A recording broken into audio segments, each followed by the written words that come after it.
Are the British people really going to get Brexit? For 3 years, the answer given by well-informed realists has had to be no. The UK's ruling elite was so thoroughly Europhile that they would do whatever it took to block the will of the British people. And Brussels would go along with this deceit, just as they did when the French, the Dutch and the Irish were sold out to the EU by their own masters. But today I'm going to tell you that it is now more likely than not that Brexit will happen. Indeed, assuming the new Boris Johnson regime manages to cling on to power, or is forced into a general election in which Johnson reaches some sort of deal with Nigel Farage, Brexit is now virtually guaranteed. Of course, there is a faint possibility that the whole Johnson business is a giant game of three-dimensional chess, and that he's running an elaborate scam with no intention of getting Britain out. But realistically, if that was the plan, there would be very little purpose in delaying such a portrayal, still less in raising so many expectations. To encourage and then dash such hopes would be ludicrously self-defeating, so we have to assume that Johnson and co are serious, and that, barring a series of events outside of their control, they will deliver Brexit. So what has changed? Has the Europhile British elite suddenly had a change of heart and decided to do the decent thing by the people who pay their inflated salaries? Of course not. Leopards don't change their spots. But in the case of the UK elite, it has for some years now been divided into two leopards, with very different coats and spots. One of them, for years now the stronger animal, was blue with yellow spots, a thoroughly European beast. The colours of the until recently smaller animal are harder to discern.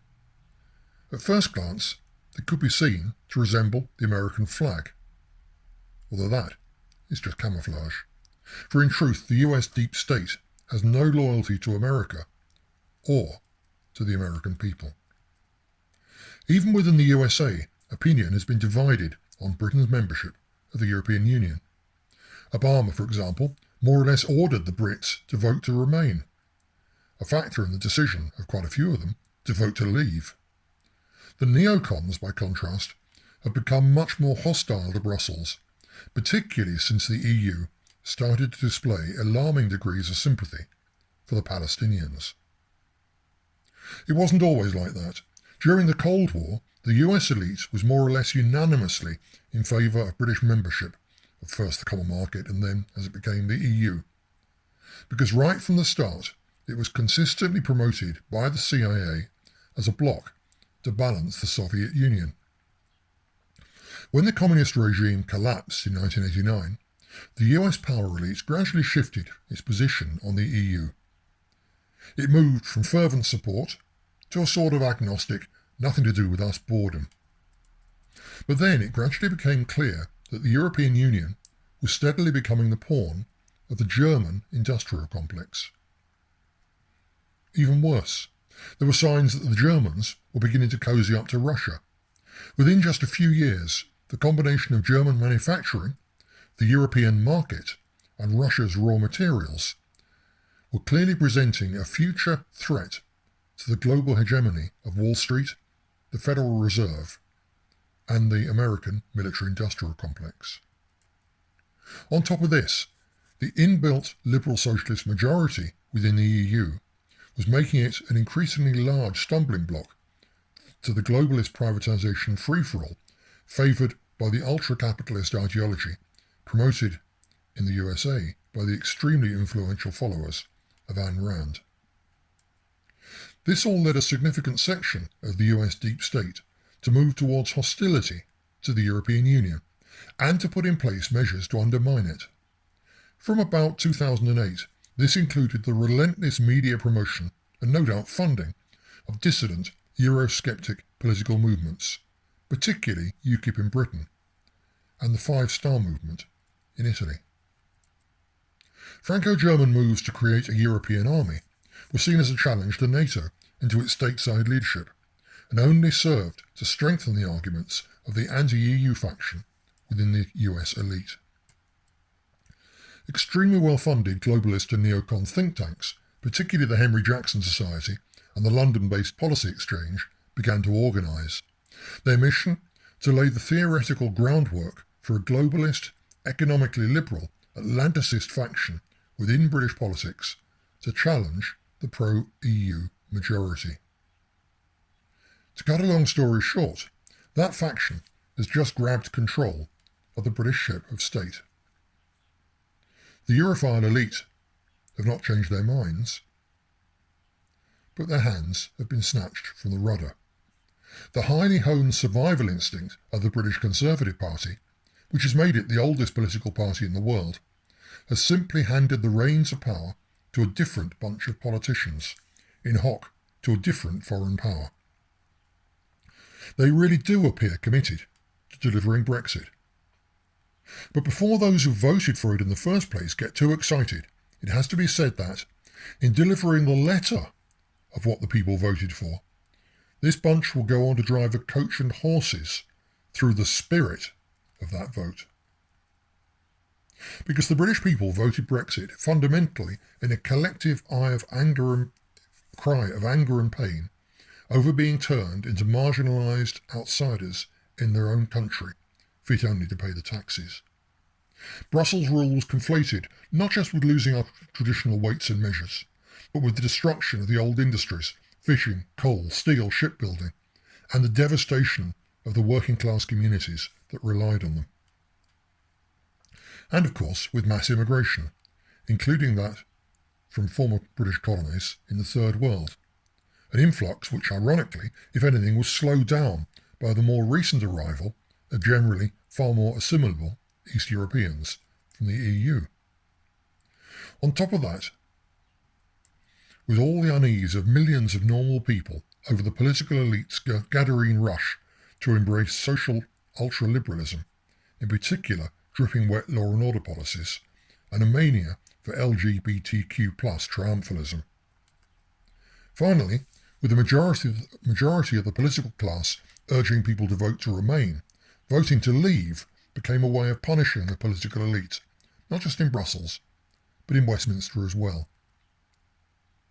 And yet, looking at the new Boris Johnson cabinet, and listening to his first few speeches as new Prime Minister, it's already all too clear that, while we're going to get Brexit, it will certainly not be the Brexit that the majority of Brits thought they were voting for.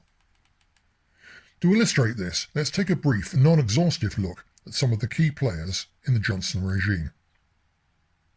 We'll start with the man himself, noting the speed with which he spoke out about his pride in his partial Turkish Muslim and East European Jewish ancestry, and the way in which, if Islamophobia or anti-Semitism rear their heads, he automatically finds himself thinking in terms of those ancestral loyalties, rather than what is good for Britain, as the British people are surely entitled to insist on in their Prime Minister.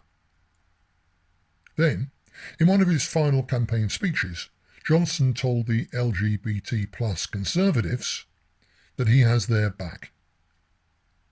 I will continue to champion LGBT+ equality, get tough on hate crime, and ensure that we break down barriers to a fairer society, Johnson said, according to the group. We must do more to ensure that trans rights are protected, and those who identify as trans or intersex are able to live their lives with dignity, he continued, noting that he was one of the first senior party leaders to support same-sex marriage. Following his meeting with the Queen to officially accept the premiership, Johnson specifically mentioned the LGBTQ+ community in his speech outside number 10 Downing Street. Quote, the UK's brand and political personality is admired and even loved around the world for our inventiveness, for our humour, for our universities, our scientists, our armed forces, our diplomacy for the equalities on which we insist, whether race or gender or LGBT, and for the values we stand for around the world, he said. Once upon a time, British political leaders justified going to war by speaking of making the world safe for democracy. Boris Johnson started his premiership by committing Britain to a global struggle to make the world safe for buggery. Nor is this fixation with LGBTQ+ new. Although the never-satisfied gay lobby is whining about a couple of throwaway homophobic comments he made decades ago, Johnson voted in 2003 to repeal Section 28 of the Local Government Act of 1988, by which Margaret Thatcher had prohibited local authorities from promoting homosexuality or pretended family relationships. This vote opened the door to the indoctrination of school children with homosexual propaganda, and Johnson also voted for civil partnerships for homosexuals and attacked the institution of marriage as bourgeois convention. Johnson has also wasted no time reiterating his support for an amnesty for huge numbers of illegal immigrants, and boasting of sharing the views of pro-immigration Labour Party MPs.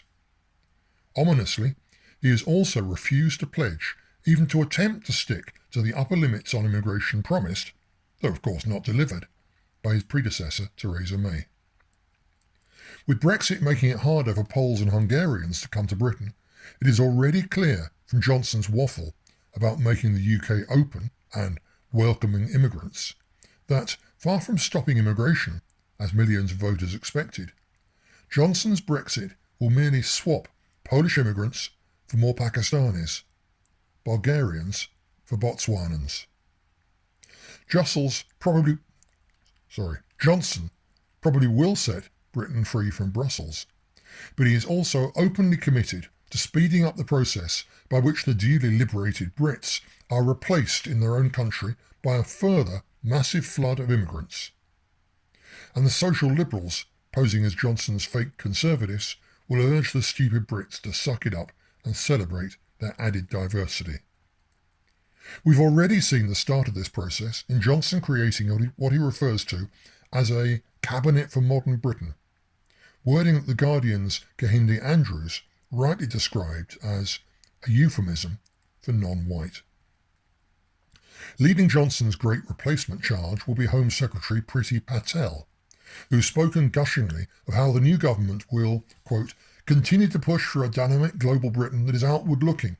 Our vision is for a global country, one where we welcome the brightest and best, where we're more outward-facing, and where we decide who comes here based on what they have to offer, unquote. Don't say you weren't warned, because capitalism demands not just cheap labour, but also an endless supply of new consumers. Even the worst educated and least assimilable featherless bipeds on the planet thus have plenty to offer big business. The door is going to be open wide to them all.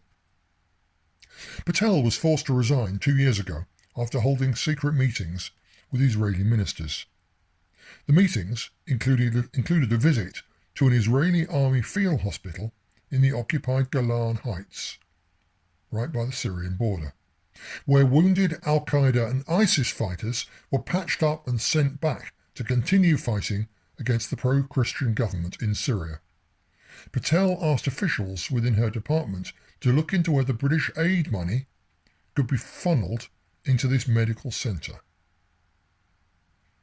The same dangerous obsequiousness to Israel has also been shown by Johnson's new Chancellor, Sajid Javid. 2 years after becoming MP, Javid told the Conservative Friends of Israel annual lunch that, as a British-born Muslim, if he had to go and live in the Middle East, he would not go to a Muslim-majority country. There's only one place I could possibly go, Israel, the only nation in the Middle East that shares the same democratic values as Britain, he says. He's talking, let us remind ourselves, about the last openly fascist state on the planet, whose supporters around the world insist on the right of Jews to have their own exclusive homeland, while at the very same time denouncing any attempt by any white nation to restrict immigration or preserve its traditional ethnic identity as neo-Nazi. And the state, which has done more than any other, except Saudi Arabia, Turkey, and Barack Obama's White House, to fund, arm and aid the Islamist headcutters at war in Syria. In her resignation letter, Patel admitted she fell below the high standards that are expected of a Secretary of State. Not for the first time. In the past, she has been criticised for taking trips to Bahrain, funded by that country's repressive Salafist regime, and attending a conference in Washington, paid for by the Henry Jackson Society. As already noted, the Henry Jackson operation is one of the best funded and most dangerous of all the transatlantic neocon think tanks. It constantly agitates for hostility to Russia, Iraq war-style meddling in the Middle East on behalf of Israel and big oil, and for a poisonous mixture of ultra-right-wing economics and social liberalism, including the privatisation of national assets and the promotion of LGBTQ+ agendas at the expense of traditional values. The same sort of poison is promoted in Britain by the closely connected Policy Exchange think tank. This was founded by Michael Gove, who Johnson just appointed as Chancellor of the Duchy of Lancaster, in many ways his political chief of staff in Parliament. Gove's counterpart within the government itself is Munira Mirza, who Johnson just appointed Director of the No. 10 Policy Unit. She was previously Development Director at, you guessed it, Policy Exchange, and also worked on a range of its publications, including Living Apart Together, British Muslims and the Paradox of Multiculturalism. As with all the material coming out of the Johnson camp about multiculturalism, this argued that the chief problem with Islam is that it hinders integration, i.e. the process by which traditional British cultural and ethnic identity is replaced by the ultimate corporate dream of an atomised mass of rootless, amoral, identical consumers, and by which the traditional values once upheld by Christians and now defended mainly by Muslims are to be replaced by the anti-morality of the LGBTQ+ brigade and corporations greedy for their pink pounds and rainbow dollars. As with so many neocons on both sides of the pond, Mirza started off as a Trotskyite. She was a member of the Revolutionary Communist Party. When it was dissolved in 1987, she followed other key comrades into the Living Marxism operation and then Spiked magazine. Her wiki entry quotes an article in the London Review of Books which notes that, quote, many of Munira's ex-party members have become influential in conservative or Eurosceptic circles since the dissolution of their party, while remaining closely associated with each other's endeavours, unquote. This includes the former party leader Frank Furedi, whose wife Anne is one of Britain's most powerful and wealthy abortionists. Strange conservatives indeed, but there again, one reading of these ex-Trotskyites' newfound fondness for ultra-right-wing economics and privatisation is that the resulting exploitation and public anger will lead to the revolutionary crisis that eluded them when they were all wearing Shea t-shirts in the late 60s. Coming back closer to Johnson, his campaign chief was Gavin Williamson. When Defence Secretary, Williamson was a notorious hawk against Russia and China, and for greater UK involvement in the Middle East. He also spoke out vigorously against Britain's continued participation in Galileo, the global navigation satellite system created by the European Union.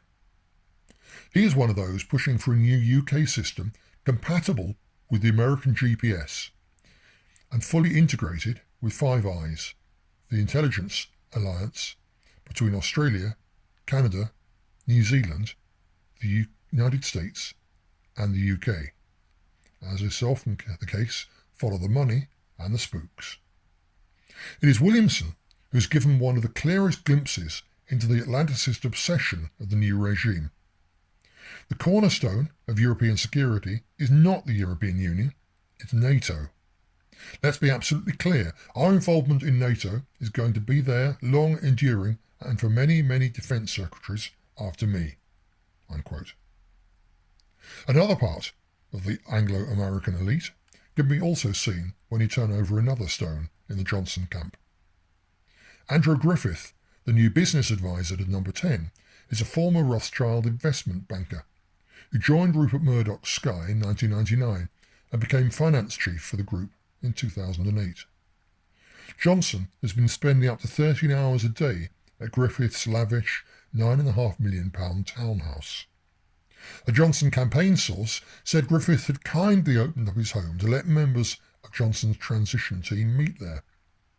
If paying the piper leads to the donor calling the tune, how much more power accrues to the Rothschild Murdoch man providing the punt at the dancer with a £9.5 million house?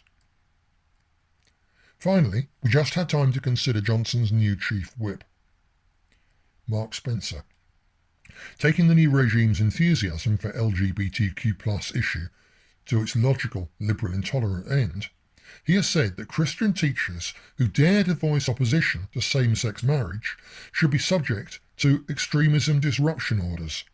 In other words, legislation brought in to stop Muslim hate preachers recruiting terrorists is to be used against Christians who stand by the teachings of the Bible and want to protect children. So yes, we can now expect Brexit from Johnson. But we're also going to get massive immigration and ruthless demonisation of anyone who dares to oppose it, more LGBTQ+ propaganda for children, and ruthless repression of anyone who dares to oppose it. More pressure for British participation in neocon Zionist and Salafist wars in Syria, Iran and Yemen. More insane and dangerous sabre-rattling against traditionalist and Christian Russia. And more looting of what remains of Britain's commonwealth by the privatisation vultures. Finishing off the monetisation of the NHS is sure to surface as a great ambition for this corporate puppet regime sooner rather than later. And that's for what they do to Britain's greenbelt, just you wait and see. It remains to be seen whether the globalist kleptomaniacs behind the new regime will also find a way to turn the removal of EU subsidies into an opportunity to arrange a massive transfer of farmland in Britain from farmers, workers' pension funds and the old landed aristocracy, and into the hands of global corporations. If that turns out to be on the agenda too, remember where you just heard it first. All the above presupposes, of course, that the juvenile and utterly irresponsible anti-Russian, anti-Iranian and anti-Chinese sabre-rattling, of which the Johnson regime is as guilty as its predecessors, does not actually start World War III. Because if it does, there'll be nothing left to privatise and loot, except the last tin of beans in the irradiated rubble. Don't get me wrong, this is not to condemn Brexit. The British people voted for it, and its delivery will be a good thing. All of us who, in one way or another, helped set in motion or advance the process which defeated the pro-EU whores who'd sold Britain to Brussels, can be rightly proud of having done their bit to break the largest leopard in the London-based elite. But what you can also be sure of is that the British majority are going to be mightily disappointed with the new Johnson regime leopard and how Brexit turns out. They voted to restore the old Britain, particularly the old England. What they will get instead is an even faster dissolution than we saw under EU rule. They voted against political correctness gone mad, and in a bid to cling on to traditional values. What they will get is a quasi-Trotskyite cultural Marxist regime, all the more destructive for having the label conservative, which grinds their faces, and especially the faces of their children and grandchildren, in LGBTQ+ filth. They voted Brexit hoping to stop immigration. Instead, the next 10 years will see an absolutely swamping change in Britain's demographics, as the dying early baby boomers and Poles are replaced by Johnson's New Britons from all corners of the Third World. They voted to kick out a Brussels occupation government. What they will get instead is a New York occupational government, which is a polite way of putting it, for there is in fact really nothing American at all about America's neocons. Meet the new boss, same as the old boss, is how the Who put it. But it was all summed up even better by the great English visionary William Morris in A Dream of John Ball, his revolutionary classic about the way the very first English peasants' revolt took place against an alien elite. I pondered all these things, and how men fight and lose the battle, and the thing that they fought for comes about in spite of their defeat, and when it comes, turns out not to be what they meant, and other men have to fight for what they meant under another name.